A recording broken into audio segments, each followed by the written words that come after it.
Bonsoir, mesdames et messieurs. Bienvenue à cette séance du Conseil de ville de Victoriaville pour le mois de mars 2021.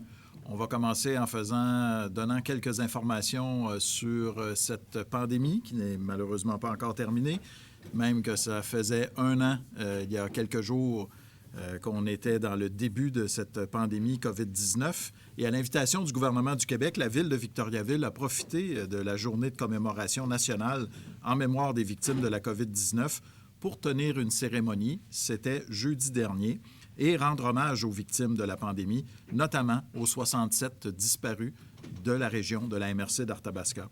Pour l'occasion, j'ai pu exprimer au nom du conseil municipal notre solidarité envers les victimes de la pandémie, évidemment de leurs proches également, profitant de l'événement pour tenir une minute de silence afin d'honorer leur mémoire. De plus, l'ensemble des drapeaux ont été placés en berne sur le territoire de la ville de Victoriaville. L'hôtel de ville et le centre-ville de Victoriaville ont été aussi illuminés en blanc pour l'occasion. Depuis maintenant une semaine, notre région se trouve en zone orange. Alors, pour les services municipaux, il faut noter la reprise des activités sportives et récréatives intérieures. C'est sur réservation pour les personnes seules, les gens qui sont en duo ou entre occupants d'une même résidence. C'est le cas pour le complexe sportif Sanimark, également le pavillon Agrisport. Le local Skate Park de Victoriaville a pu ouvrir ses portes en pratique libre. Les réservations pour la baignade libre à la piscine Édouard-Dubord, le patinage libre au complexe sportif Sanimark et la réservation de demi-glace en bulle familiale au Colisée des Jardins et au pavillon Jean-Béliveau se poursuivent selon les règles sanitaires habituelles que vous connaissez déjà. Vous savez également, parce qu'il y a eu une annonce faite par le gouvernement du Québec récemment, que le 26 mars, il y aura des modifications des règles pour la pratique de certains sports. On parle de sport extérieur comme de sport intérieur. Alors, on vous invite à vérifier les communications du gouvernement du Québec à cet égard, parce que c'est surtout des règles pour le nombre de personnes, puisqu'on est en zone orange. Les bibliothèques Charles-Édouard Mayotte et Alcide Fleury sont ouvertes au public. Des espaces de travail et des postes informatiques sont disponibles sur réservation en ligne. En ce qui a trait à l'hôtel de ville, eh bien, c'est toujours accessible, mais par contre, on vous demande de prendre rendez-vous. On vous invite à privilégier les services en ligne également au victoriaville.ca. Avec le couvre-feu en vigueur qui est à 21h30 maintenant, j'invite la population à consulter le site Internet de la Ville pour connaître les heures d'ouverture des différents bâtiments municipaux également. Pour ce qui est de la clinique de vaccination, eh bien, celle-ci déménagera au complexe sportif Sanimark, comme on l'a annoncé, qui est situé au 701 rue de l'Acadie, à compter du 5 avril prochain. D'ici là, la vaccination se poursuit au centre communautaire d'Arthabasca. Ce changement de lieu permettra de faciliter les opérations menant à la vaccination de masse, parce que le CIUS, la santé publique, avait besoin d'un grand espace. Actuellement, le centre communautaire, on parle de moins de 10 000 pieds carrés de surface et le CIUS avait besoin d'au moins 20 000 pieds carrés, ce qui va permettre évidemment au plus grand nombre d'aller se faire vacciner. Actuellement, ce qu'on voit dans les nouvelles, c'est que les vaccins entrent en bonne quantité au Canada, au Québec. Donc, la municipalité va pouvoir en bénéficier, évidemment, ce qui va permettre, avec cette grande surface, d'avoir la possibilité de vacciner le plus grand nombre, le plus rapidement possible. C'est ce qui est souhaité par tous et toutes. Le nouveau lieu de vaccination entraînera la fermeture temporaire de 3 terrains de tennis, cependant. Il y a 4 terrains de tennis actuellement au Sanimark. Par souci de permettre aux joueurs de tennis de pratiquer leur discipline préférée, eh bien, la Ville va placer en priorité la préparation de ces terrains extérieurs dès que la température le permettra.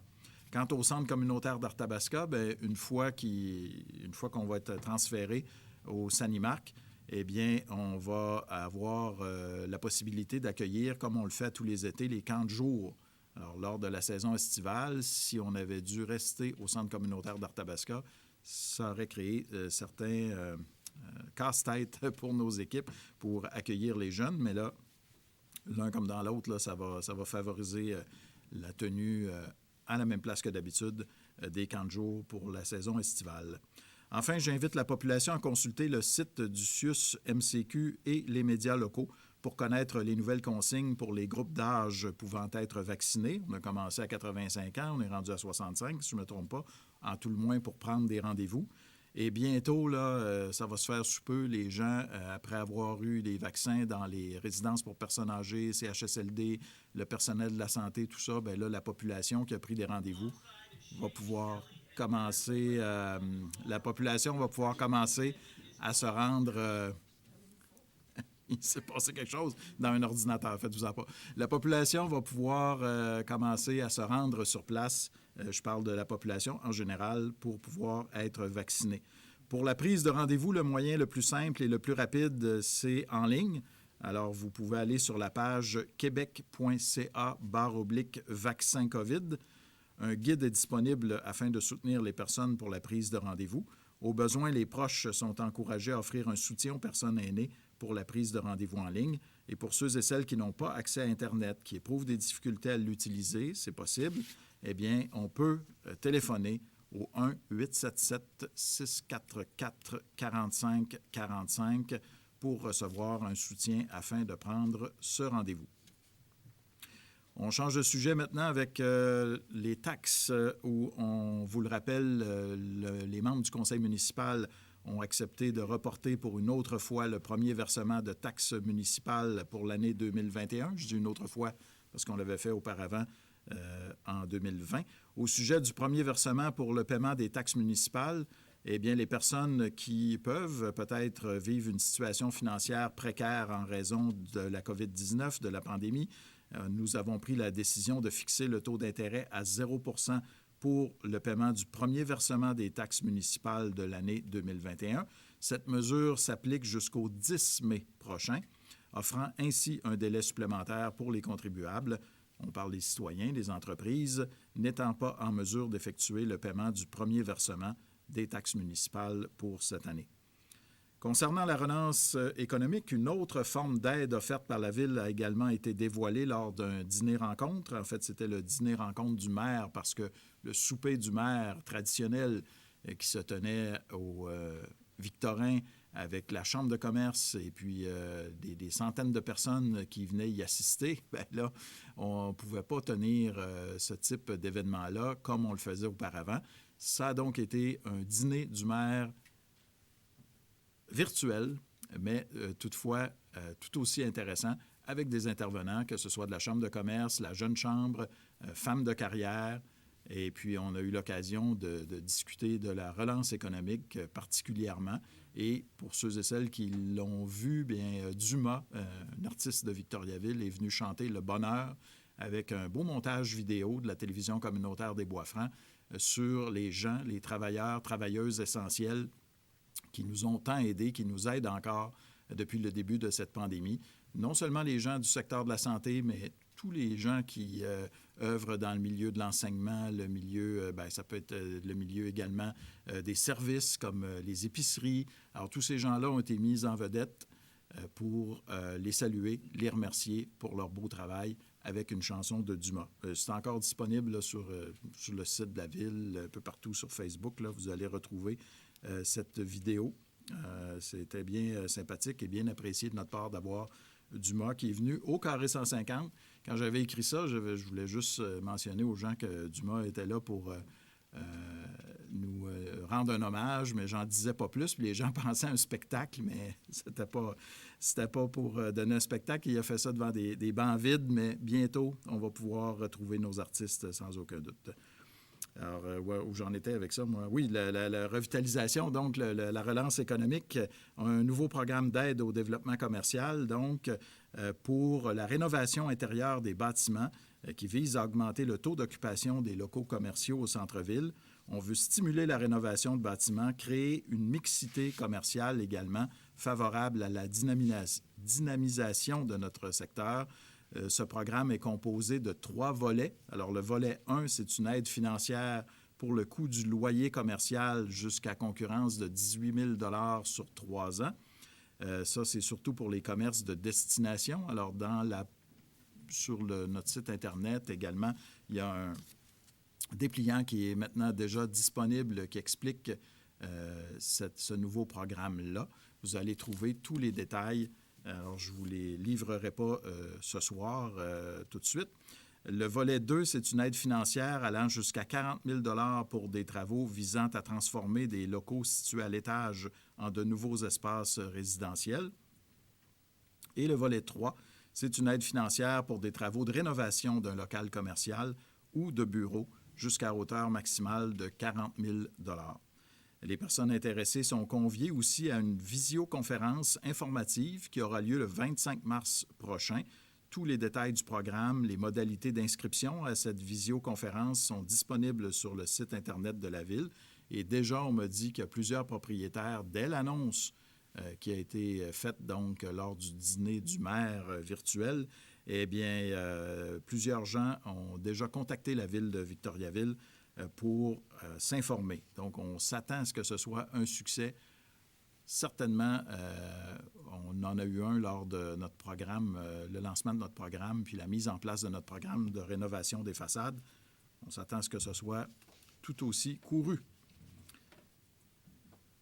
D'autre part, la semaine dernière, notre préfet, le préfet de la MRC d'Arthabasca, Alain Saint-Pierre, qui est aussi le maire de Saint-Albert, Alain Saint-Pierre, a annoncé son intention de ne pas solliciter un nouveau mandat à la mairie de Saint-Albert après 20 ans consacré à la politique municipale.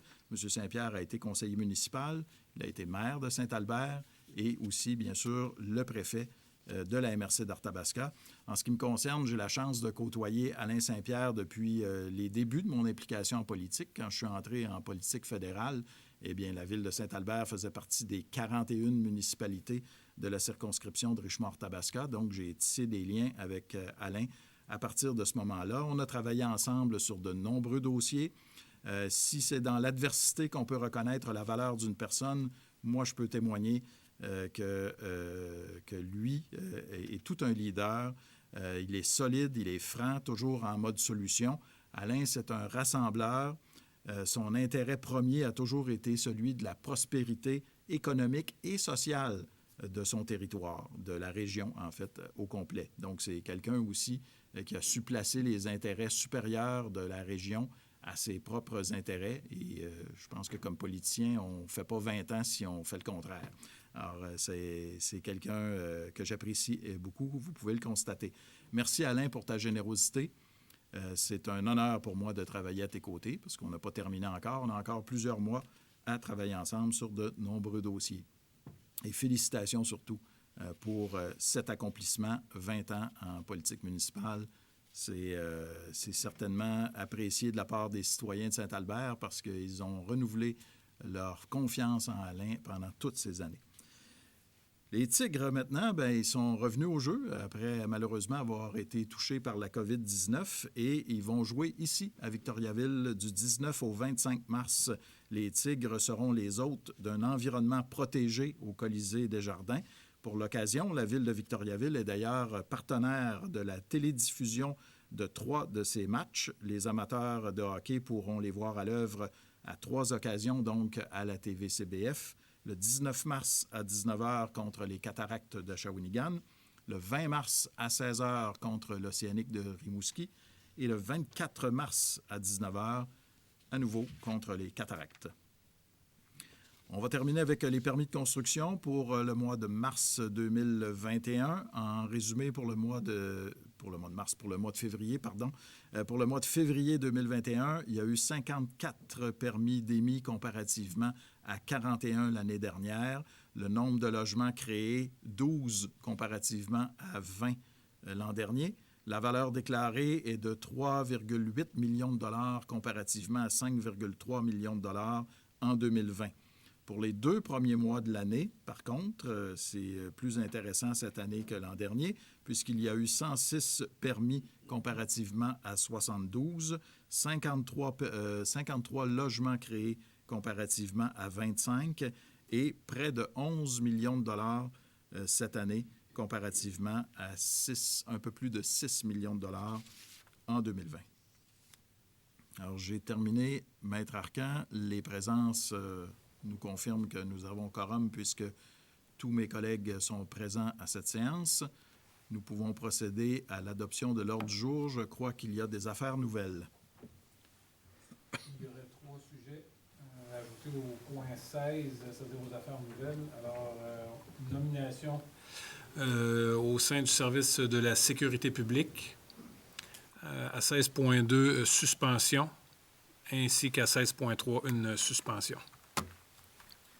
Est-ce que j'ai un proposeur pour l'ordre du jour? Mme Pilon, appuyé par M. Provencher. Procès-verbaux à 3.1. Approbation des procès-verbaux des séances tenues les 1er et 22 février 2021 et d'un procès-verbal de correction. Mme Lambert et M. Morin. 4.1. Proclamation de la Semaine québécoise de la déficience intellectuelle. C'est une demande d'appui formulée par le Regroupement de personnes handicapées Centre du Québec en vue de proclamer la Semaine québécoise de la déficience intellectuelle qui se déroule du 21 au 27 mars 2021.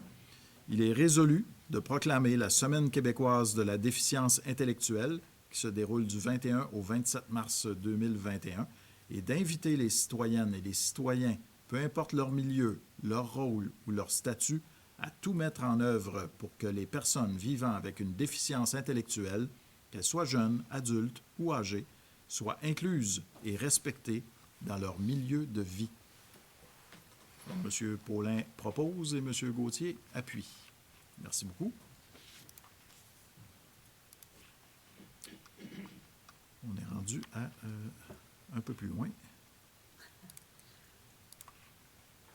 7.1.1. Dépôt du rapport de la trésorière concernant ses activités au cours de l'année 2020, conformément aux dispositions de l'article 513 de la Loi sur les élections et les référendums dans les municipalités. Alors, ça fait suite à l'élection générale de 2017 où Mme Ouellette a dû compléter certains travaux en lien avec des rapports de dépenses de candidats. Alors, annuellement, elle doit déposer devant le Conseil le résultat de ses travaux. Alors, c'est pour un dépôt seulement. Merci, Maître Arcan. 7.1.2, dépôt de la liste des remboursements des dépenses de recherche et de soutien des conseillers et conseillères autorisés en 2020, conformément aux dispositions de l'article 31.5.5 de la Loi sur le traitement des élus municipaux. Alors, annuellement, nous devons déposer devant le Conseil les remboursements qui ont été effectués en vertu de la Loi sur le traitement des élus municipaux. Alors, c'est pour l'année 2020. Alors, c'est pour un dépôt des dépenses totalisant près de 3 370 $ sur une possibilité admissible de 71 200. C'est un dépôt? Oui. Parfait, merci beaucoup. Au point 7.1.3, adoption d'une résolution autorisant des dépenses prévues au règlement d'emprunt numéro 1210-2018, règlement parapluie. Il s'agit d'autoriser une dépense concernant des travaux à être faits dans le développement qu'on appelle le colonial Franc-Ouest à la hauteur de 30 000 $. Alors, c'est financé dans le règlement d'emprunt, comme vous l'avez mentionné, 1210-2018, qui a été approuvé en mars 2018. Proposé par Mme Pilon, appuyé par Mme Lambert. 7.1.4. Adoption d'une résolution autorisant une dépense prévue au règlement d'emprunt numéro 1273-2019, règlement parapluie. Oui, alors on parle d'autoriser une dépense pour des travaux supplémentaires au parc Meunier-Tanneur d'une valeur de 55 000 $ qui sera financé pour un montant de 20 000 $ à même le règlement d'emprunt parapluie 1273-2019, ainsi que pour un montant de 35 000 $ à même le fonds de parc et terrain de jeu pour une partie de la dépense reliée au nouveau parc situé dans le secteur des rues Meunier et du Tanneur. Proposé par M. Fréchette, appuyé par Mme Moreau. 7.1.5, adoption d'une résolution autorisant les modifications de l'affectation des activités de fonctionnement et de l'excédent de fonctionnement de la municipalité. Alors, on parle de modification de 2 projets d'immobilisation de la municipalité qui ont un impact net de 0 sur les activités de fonctionnement et de l'excédent de fonctionnement de la municipalité. Les 2 projets en question sont des plans et devis pour le prolongement des réseaux sur le boulevard Arthabasca-Nord, ainsi que le début des travaux pour un avant-projet de consultation publique pour le réaménagement du parc Terre des Jeunes. Monsieur Poisson. Puis Madame Lambert. Tout le monde en même temps. 7.1.6, adoption d'une résolution en vue d'affecter une partie de l'excédent de fonctionnement afin de pourvoir à diverses dépenses. Alors, il s'agit d'approuver le rapport de Mme Catherine Ouellette relativement à l'affectation d'une partie de l'excédent de fonctionnement au 31 décembre 2020 afin de pourvoir à diverses dépenses pour une somme totalisant 997 400 $ aux fins de financement des coûts à être assumés par la Ville de Victoriaville, dont la liste est jointe à la résolution pour en faire partie intégrante. M. Morin et M. Fréchette. 7.1.7, liste des comptes pour le mois de février 2021, totalisant 7 078 181 $ et 27 sous. J'ai besoin de M. Poisson et M. Gauthier. Merci. 8.1.1. Dépôt des certificats d'enregistrement du greffier dressés à la suite de la tenue d'un processus de consultation écrite des personnes habiles à voter à l'égard des règlements d'emprunt numéro 1388-2021 et 1389-2021.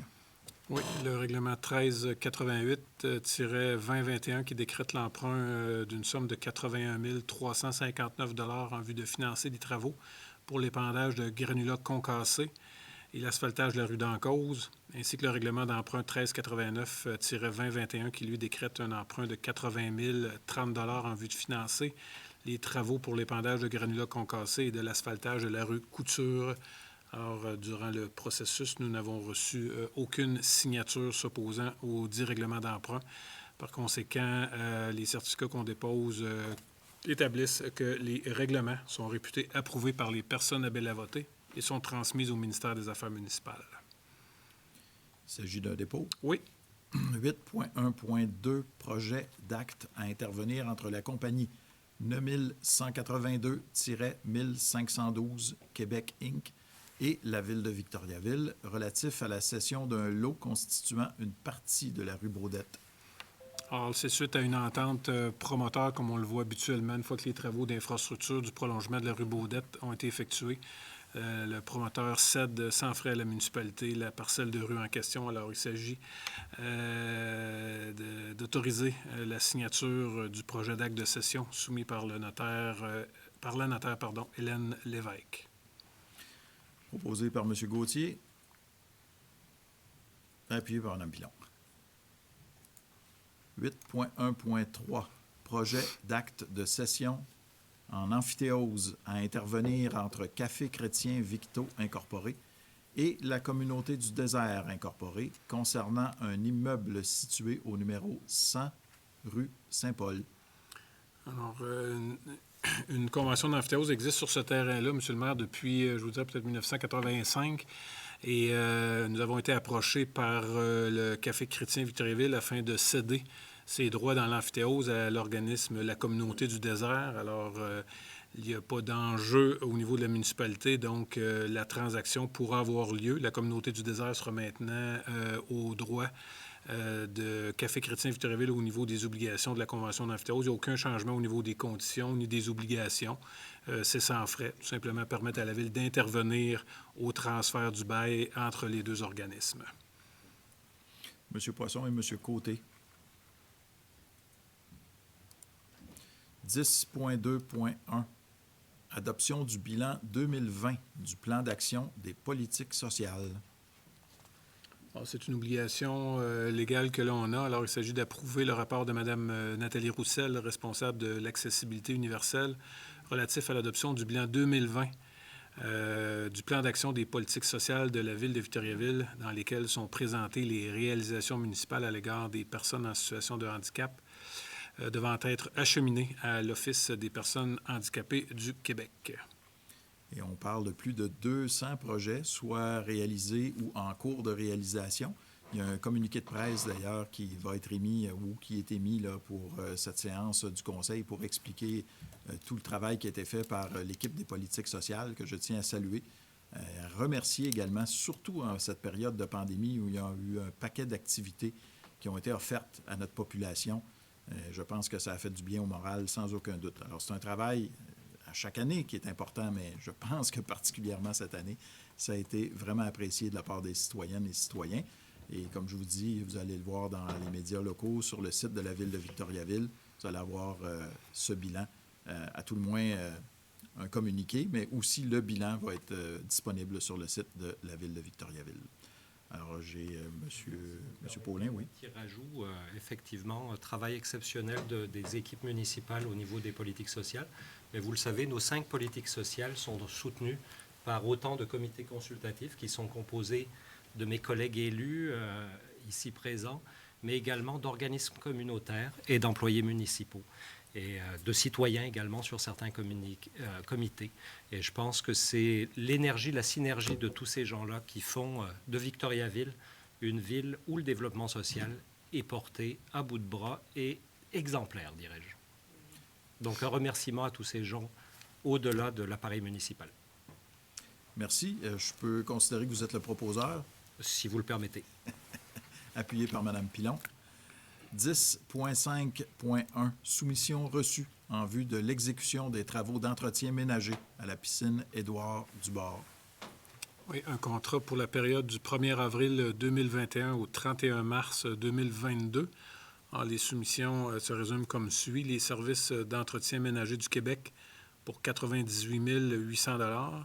Maintenance Eureka, 79 000 $ et maintenance Trans-Québec, 72 096 $. Alors, la plus basse soumission étant conforme, M. Jean-François Bilvaux, directeur adjoint, recommande que le contrat soit accordé à maintenance Trans-Québec au prix de 72 096 $ pour la prochaine année. Mme Lambert propose et Mme Moreau appuie. 10.6.1. Recommandation du comité d'analyse de soutien aux partenaires concernant des demandes d'aide financière. Oui. Alors, pour 4 organismes, ce mois-ci, il s'agit de la Corporation de... attendez, je veux juste bien le bon rapport. Voilà. Alors, l'Association pour l'intégration sociale, pour de l'aide au fonctionnement, Club de basketball Les Astéries, pour une aide spécifique, et le Club d'ébénisterie des Bois-Francs, pour effectivement également une aide spécifique. Le total de l'aide pour les 3 organismes en question ce mois-ci se chiffre à un montant de 14 375 $.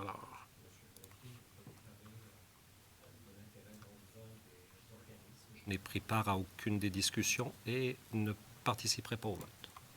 Très bien, c'est noté. Merci. Proposé par M. Côté, appuyé par M. Poisson. 10.6.2, recommandation du comité LVC, événements concernant des demandes d'aide financière événementielle. Oui, alors pour 4 activités provenant de la Corporation de développement économique de Victoriaville et sa région pour le rendez-vous gourmand, la Société de développement commercial de Victoriaville pour l'événement On sort en ville, on lance l'été. Également la Société de développement commercial de Victoriaville pour la parade de Noël et la Société d'histoire et de généalogie de Victoriaville pour le comité des expositions sur le patrimoine, totalisant dans ce cas-ci un montant de 67 000 $. M. Fréchette et Mme Moreau. 10.6.3, renouvellement d'une entente de développement culturel à intervenir pour les années 2021, 2022 et 2023. Alors, ça fait suite à la résolution adoptée le 5 octobre 2020, résolution qui visait à adresser au ministère une demande de négociation en vue d'une entente triennale de développement culturel.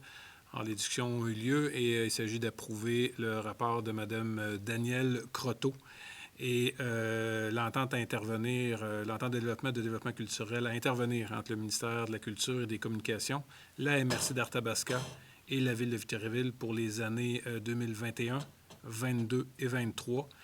Entente qui prévoit une aide financière maximale de 180 000 $. Mme Lambert qui propose et M. Provencher qui appuie. 12.1.1.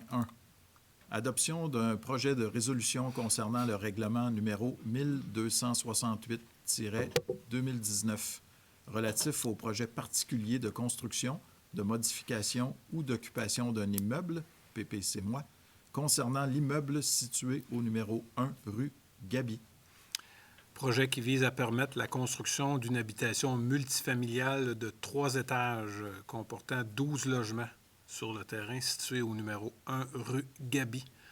Alors, comme on a maintenant l'habitude de le faire, étant donné le contexte sanitaire actuel, il y aurait lieu que le conseil municipal remplace la procédure d'assemblée de consultation publique par un processus de consultation publique par un processus de consultation écrite d'une durée de 15 jours tel qui est autorisé par les différents arrêtés ministériels.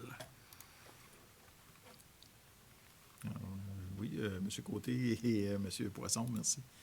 12.1.2, adoption d'un projet de résolution concernant le règlement numéro 1268-2019 relatif au projet particulier de construction, de modification ou d'occupation d'un immeuble, PPC-moi, concernant l'immeuble situé au numéro 349 rue Cartier. Alors, dans ce cas-ci, le projet vise à permettre la construction d'un bâtiment destiné à de l'entreposage à des fins personnelles sur le terrain situé au numéro 349 rue Cartier. Alors, également, il y aurait lieu que le conseil remplace la procédure habituelle par un processus de consultation écrite d'une durée de 15 jours. Parfait. J'ai M. Gauthier qui propose, appuyé par M. Provencher. 12.1.3. Adoption d'un projet de résolution concernant le règlement numéro 1268-2019 relatif au projet particulier de construction, de modification ou d'occupation d'un immeuble, PPC-moi, concernant l'immeuble situé au numéro 568 rue Gamache. Oui, dans ce cas-ci, il s'agit de permettre la construction d'un bâtiment servant de station de pompage sur une partie du terrain situé au 568 rue Gamache. Alors également, il y aurait lieu de remplacer l'assemblée de consultation publique habituelle par un processus de consultation écrite d'une durée de 15 jours. M. Poisson et M. Provencher. 12.6.1. Désignation toponymique d'une aire de stationnement située le long de la rue des Mésanges. Oui, alors il s'agit de désigner le stationnement situé sur la rue des Mésanges à l'extrémité de la passerelle, le stationnement de la passerelle pour désigner l'aire de stationnement situé le long de la rue des Mésanges est conçu d'une partie du lot numéro 3 575 650. Le nom fait référence, comme on peut le constater, à la passerelle située à proximité, permettant de traverser la rivière Bulstrode. Alors, M. Côté propose et M. Fréchette appuie. 13.1.1. Demande à être formulée au ministère de l'Environnement et de la lutte contre les changements climatiques en vue de l'obtention d'un certificat d'autorisation concernant l'exécution des travaux dans le cadre de la restauration du réservoir Baudette. Alors, il s'agit d'approuver le rapport de M. Joël Lambert et d'autoriser la firme Les Services EXP à formuler au ministère de l'Environnement, aux fins d'approbation, une demande de certificat d'autorisation dans le cadre des travaux de restauration du réservoir Baudette, ainsi qu'à présenter tout engagement en lien avec cette demande. Parfait. Mme Lambert et M. Fréchette. Merci. 13.3.1. Contrat intervenu entre la Ville de Victoriaville et Société de développement durable d'Arthabasca Incorporée, Gestera, concernant le lavage de bacs roulants bruns. Oui, les bacs servant à la collecte de matières organiques pour l'année 2021. Alors, il s'agit d'approuver le rapport de Serge Cyr et le contrat intervenu entre la Ville et Gestera pour, au prix de 8,60 $ le bac sur une quantité estimée de 15 000 bacs lavés pour un montant total approximatif de 129 000 $. Proposé. Mme Moreau. Appuyé par Mme Pilon. 13.3.2. Demande de reconnaissance d'une réserve naturelle à être formulée auprès du ministère de l'Environnement et de la lutte contre les changements climatiques. Oui, alors attendu que les objectifs de la Ville de Victoriaville sont de conserver à long terme le milieu humide de l'écoparc industriel qui est d'une grande superficie et de le préserver d'un développement industriel futur, attendu que la Ville souhaite avoir une réserve naturelle sur son territoire et que ce milieu humide d'intérêt en est une opportunité, attendu que les services écologiques qu'il procure sont importants pour tous les citoyens de la Ville de Victoriaville, attendu que la présence et la conservation d'un milieu naturel s'intègrent au concept d'écoparc industriel développé par la Ville de Victoriaville pour concilier les notions de développement durable avec celles du développement industriel. Dans ce cas-ci, il y aurait lieu d'approuver le rapport de Serge Cyr et de l'autoriser à déposer une demande de reconnaissance d'une réserve naturelle à être formulée auprès du ministère de l'Environnement. Alors, c'est proposé par Mme Lambert et appuyé par Mme Pilon. 13.3.3. Autorisation de paiement à Gestera en lien avec le traitement des boues et sables en provenance de l'usine d'épuration. Oui, alors il s'agit d'autoriser des paiements pour des services rendus à la Ville en 2020. Toutefois, la négociation du contrat visant 2020-2021 n'étant pas complétée, il y a lieu de quand même payer pour les services actuellement déjà rendus pour un montant de 915 000 $ plus taxes à titre de paiement partiel sur le traitement des boues et sables provenant de l'usine d'épuration. Proposeur, M. Provencher, appuyé par M. Gauthier. 14.1. Adoption d'une résolution dans le cadre de la réalisation de certaines phases du contrat de service professionnel en vue de l'exécution des travaux de prolongement des réseaux dans l'écoparc industriel Daniel Gaudreault, phase 2. Oui, alors il s'agit d'autoriser les phases 3.1b, 3.2b, 3.1c, 3.2c, 3.1e, ainsi que 3.2e. Il s'agit, dans la majorité des cas, des phases concernant la surveillance des travaux, ainsi que d'adopter l'avenant numéro 3 qui vient réguler les coûts du mandat de surveillance et modification du bordereau de paiement pour un montant de 26 410 $. M. Poisson et M. Gauthier. 14.2. Soumission reçue en vue de l'exécution des travaux de prolongement des réseaux d'eau potable, d'égouts et d'infrastructures sur des rues dans l'écoparc Daniel Gaudreault, phase 2. Voilà, alors ça fait suite pas aux avenants, mais aux phases qu'on vient d'octroyer à XP. Alors, les travaux, les soumissionnaires étant Sintra pour 2 398 600 $. Entreprise GNP, 2 351 512. TGC, 2 302 239 et 62. Groupe Gagné Construction, 2 287 453 et 79. La Sablière de Warwick, 2 222 076 et 10. Excavation LJL, 2 173 998 et 37. Et Excavation Tourini, 2 92 102 et 50. Alors, la plus basse soumission étant conforme, le coordonnateur de la division de la planification des infrastructures est M. François Gingras, ingénieur de la firme Les Services EXP, recommande que le contrat soit accordé à Excavation Tourini au prix unitaire soumis de 2 92 102 et 50. Proposé par M. Fréchette et appuyé par Mme Moreau. 14.3. Soumission reçue en vue de l'exécution des travaux d'aqueduc et d'égouts en bordure du boulevard Arthabasca entre la rue Steve et le rang No.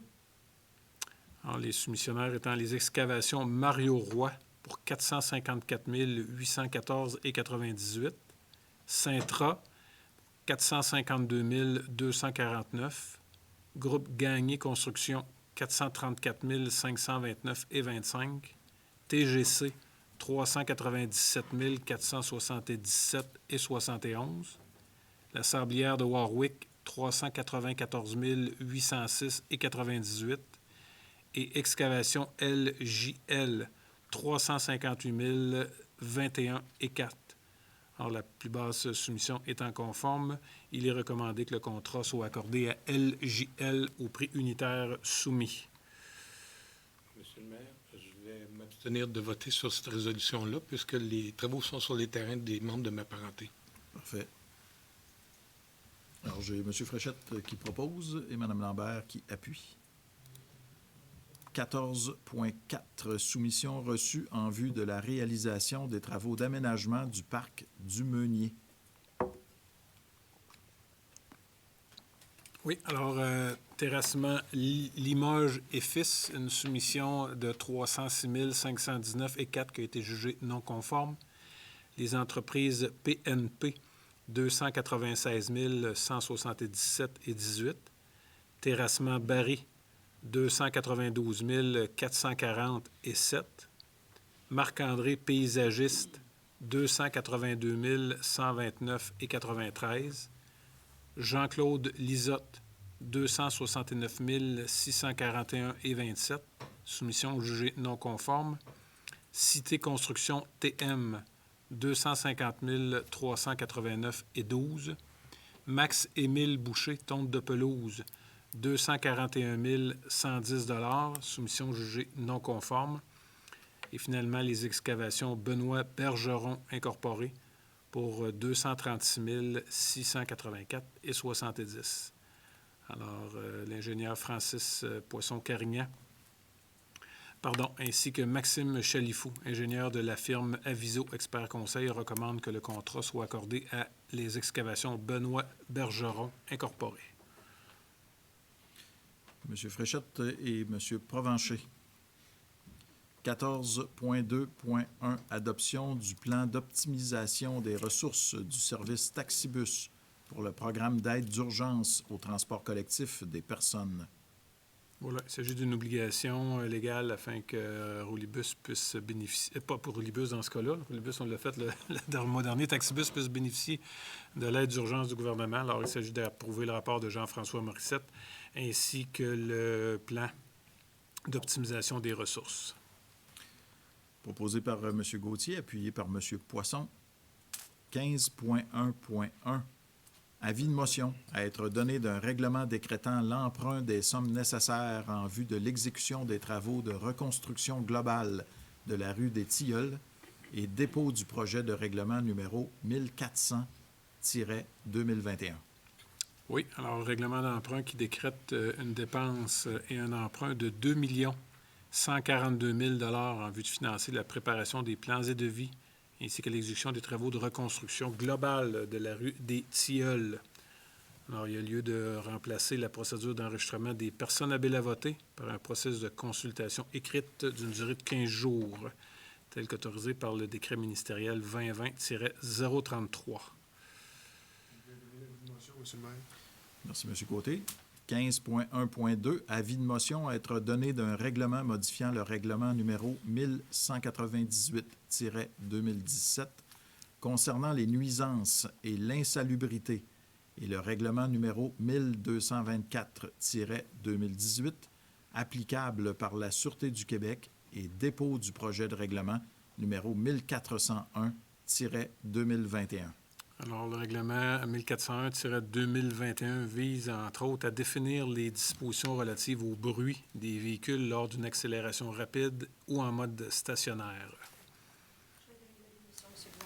Merci, Mme Pilon. 15.1.3. Avis de motion à être donné d'un règlement décrétant le programme d'aide au développement commercial et à la rénovation intérieure des bâtiments et dépôt du projet de règlement numéro 1403-2021. Or, il s'agit du règlement, M. le maire, dont vous avez fait état un petit peu dans votre mot d'introduction qui a été présenté lors du dîner-conférence.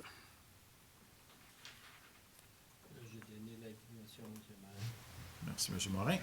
15.1.4, avis de motion à être donné d'un règlement modifiant le règlement d'emprunt numéro 1317-2019 en vue de financer la préparation des plans et devis, ainsi qu'à l'exécution des travaux de reconstruction globale de la rue Madeleine et dépôt du projet de règlement numéro 1404-2021. Le règlement initial 1317-2019 décrète une dépense et un emprunt de 1 115 000 comme vous l'avez mentionné, en vue de financer la préparation des plans et devis ainsi que l'exécution des travaux pour la rue Madeleine. Alors, l'avis de motion du règlement 1404 vise à faire augmenter cet emprunt à 1 257 500 $. Je vais donner l'avis de motion, M. le maire. Merci, M. Gauthier.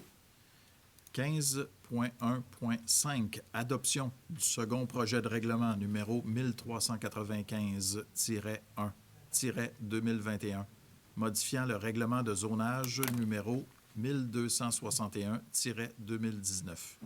Oui, alors le second projet vise entre autres les caractéristiques relativement aux serres. Alors, il y a lieu également dans ce cas-ci, il s'agit d'un règlement de zonage soumis à une procédure de consultation. Alors, il s'agit de modifier le processus habituel par une consultation écrite d'une durée de 15 jours. M. Paulin, M. Poisson, 15.1.6, adoption du règlement numéro 1391-2021, modifiant les règlements numéro 1277-2019 et 1278-2019, établissant les programmes de subvention Victoriaville Habitation durable. Alors, ça fait suite à l'avis de motion qui a été donné lors de la séance du 1er février dernier relativement à la mise à jour annuelle de nos programmes VHD. Alors, il s'agit souvent des grilles de caractéristiques et des grilles de pointage qui sont modifiées afin d'être actualisées. M. Fréchette et M. Provencher. 15.1.7, adoption du règlement numéro 1392-2021, remplaçant le règlement numéro 140-1995 concernant les réseaux d'eau potable et d'égouts. Alors, également, suite à l'avis de motion qui a été donné lors de la séance du 1er février dernier, alors, il s'agit d'une refonte globale et, je dirais même, fondamentale de l'ensemble de la réglementation relative aux réseaux d'eau potable et d'égouts. Proposé par Mme Lambert, appuyé par Mme Moreau. 15.1.8, adoption du règlement numéro 1393-2021, établissant le programme de subvention Victoriaville Ville inclusive pour l'accessibilité résidentielle. Alors, il s'agit de la mise à jour annuelle du programme d'aide, M. le maire, pour les travaux résidentiels. M. Paulin et M. Côté. 15.1.9, adoption du règlement 1394-2021, établissant le programme de subvention Victoriaville Ville inclusive pour l'adaptation des établissements commerciaux et de services. Alors, ça fait suite à l'adoption du règlement précédent. Dans ce cas-ci, c'est pour les établissements, ce qu'on appelle les ICI. Alors, il s'agit d'adopter la refonte annuelle.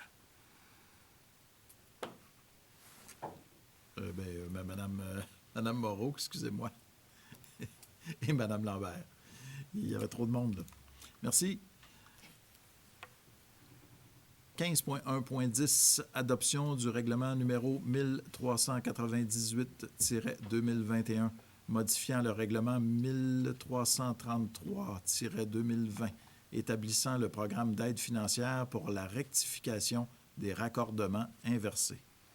Oui, alors, comme nous l'avons fait l'année dernière, étant donné la situation actuelle, les travaux n'ont pas pu être effectués, donc il s'agit de modifier le règlement afin de donner du délai additionnel aux citoyens concernés à faire les travaux.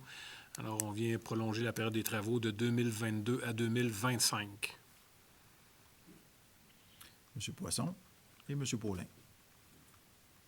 Aux affaires nouvelles, telles qu'annoncées par Maître Arcan en début de séance, à 16.1, nomination d'un pompier au poste cadre de capitaine aux opérations au sein du service de la sécurité publique, division des incendies.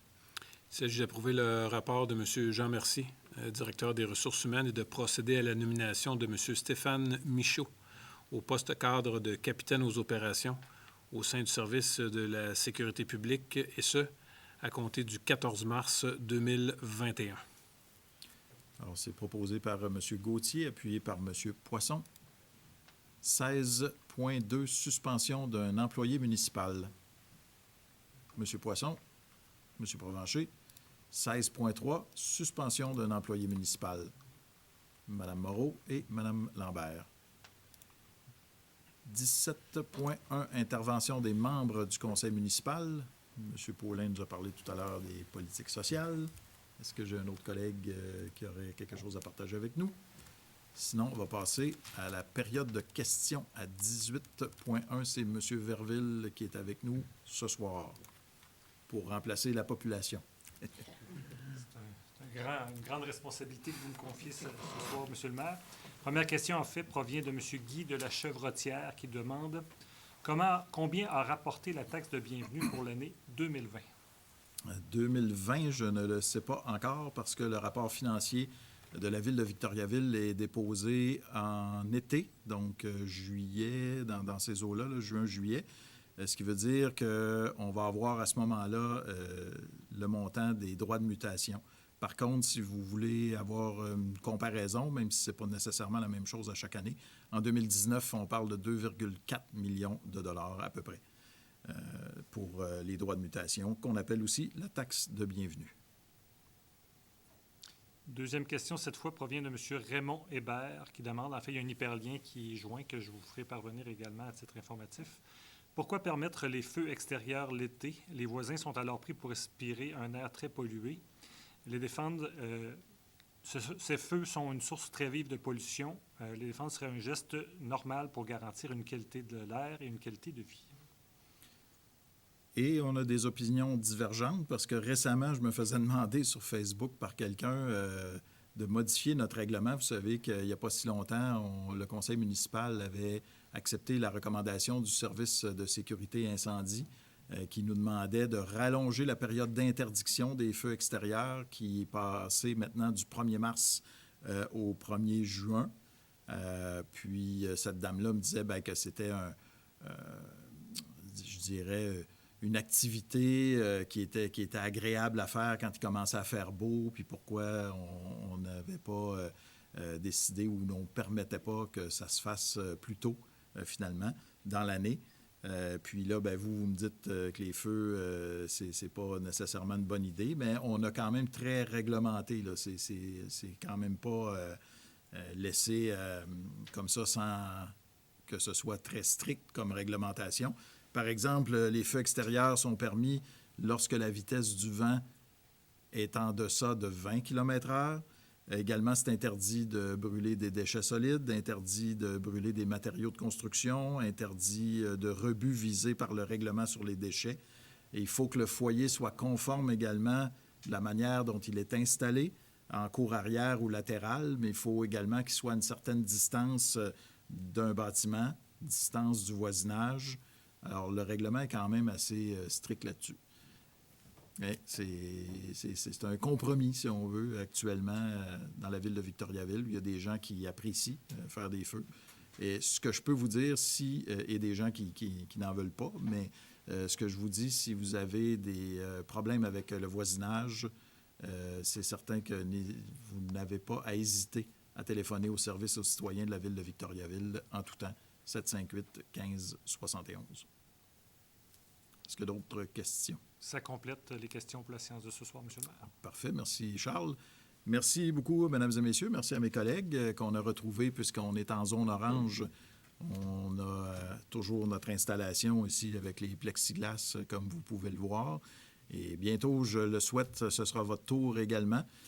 Je vous réitère là, les messages que je donnais tout à l'heure sur la vaccination.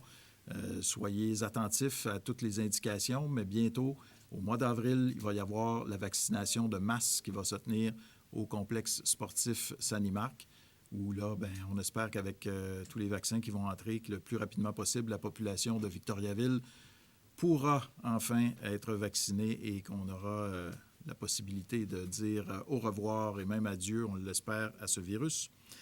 Sinon, bien, portez-vous bien. On se retrouve dans pas tellement de temps parce qu'on est déjà rendu à la mi-mars. On va se retrouver pour une prochaine séance de conseil pour le mois d'avril prochain. Merci d'avoir été là. On vous souhaite une très belle fin de soirée. Je vais prendre quelqu'un pour la levée de la séance, qui sera M. Côté, appuyé par M. Paulin. Mesdames et messieurs, merci beaucoup et bonne fin de soirée.